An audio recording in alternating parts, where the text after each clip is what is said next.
最安全嘅保管箱。我哋都聽過馬太福音6章以下嘅經文，就係不要積攢財寶在地上，地上有蟲子咬，能受壞；也有賊挖窟窿來偷。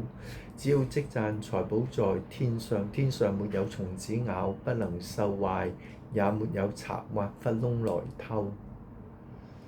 呢度講俾我哋聽，如果我哋有財即係錢啦，寶即係所有貴重甚至我哋珍惜嘅嘢，如果我哋擺喺呢個地上，就會俾蟲子咬，亦都會受壞，亦都有賊挖窟窿嚟偷。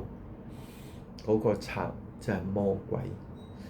而如果我哋將呢啲嘢擺喺天上，就十分安全，唔會有蟲子咬，亦都唔能夠受壞，亦都魔鬼冇辦法嚟偷。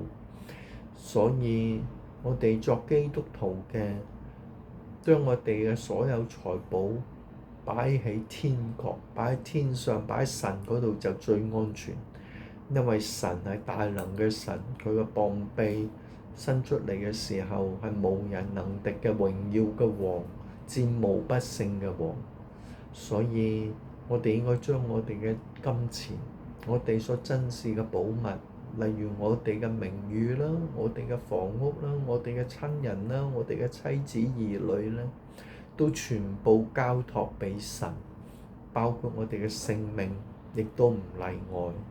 只要我哋將呢嘢全部交託俾神，必然最安全，因為神有信實，有大能，有慈愛，有節制，有溫柔，有憐憫。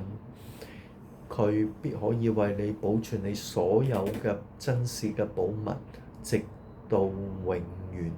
奉主耶穌名祈求，阿門。